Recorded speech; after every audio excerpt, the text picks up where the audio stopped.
Welcome to the course on corporate accounting. What is a company? A company has different definitions based on the country it is situated in. In the UK, a company is a body corporate or an incorporated business organization registered under the Companies Act.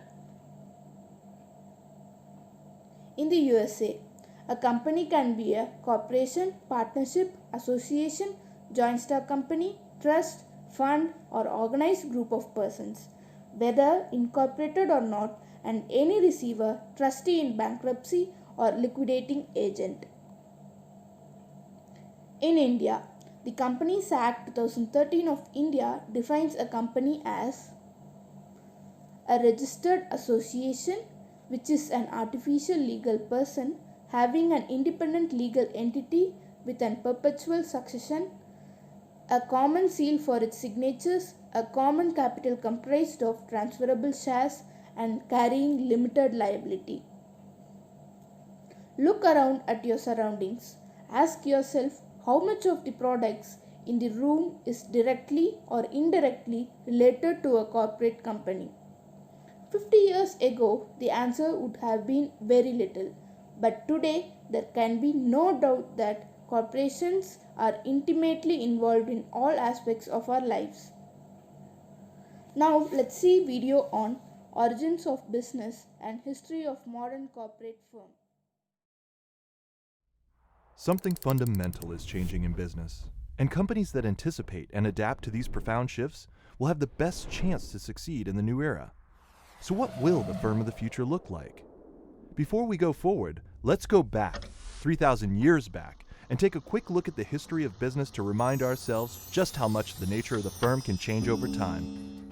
Let's start in the 8th century BC in India, where early organizations called Sreni were the first firms that could independently enter into contracts or own property, which also meant they could sue and be sued. Some things in business never change. By 960 AD, China's Song dynasty saw the advent of gunpowder, printing presses, the first paper money, and the first partnerships and joint stock companies to resemble our own modern capital structures. Things were booming. Beginning in 1500 AD, government-backed firms like the Dutch East India Company and British East India Company began building global trading empires, floating stocks and bonds on new exchanges as their goods floated around the world. Their tea trade alone reshaped the world map. By about 1790, the Industrial Revolution was underway, and with all that tea to brew, firms like Wedgwood found ways to standardize processes once done by hand.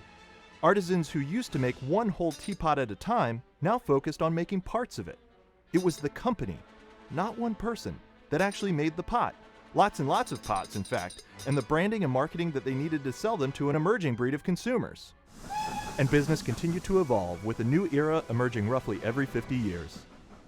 In the 1830s, U.S. railroad companies became the first truly modern management organizations, with ranks of salaried middle managers expanding almost as quickly as the tracks themselves. By 1870, as those early superhighways lowered the cost of moving goods and information, a new type of company, founder-led trusts, emerged, spawning monopolies in so many industries that the booming needed a little busting. With trusts outlawed by the 1920s, those founder-led firms were replaced by professionally managed corporations, owned by retail investors and run by powerful executives. Management became a career, and by the 1960s, those managers were running a rapidly expanding universe of sprawling conglomerates. With the turmoil of the 1970s came a new way of thinking. People thought bell-bottoms looked good. And then there was disco. But they also wanted to unlock the value trapped in companies by making sure investors and managers shared the same interests. This launched a wave of leveraged buyouts. It also created a focus on short-term results that remains a problem. Which brings us to today. Since the dawn of the Industrial Revolution, business has entered a new era roughly every 50 years. But if you're an executive today, you don't need numbers to tell you that a new era is beginning again, because you feel it. So what will the firm of the future look like?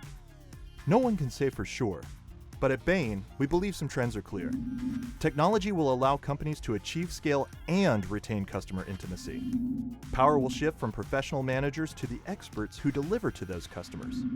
Companies will own only those assets critical to their mission and rely on external ecosystems to manage the rest.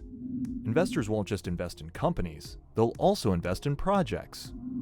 And every company will have two engines, the one that powers today's profits and the one that will generate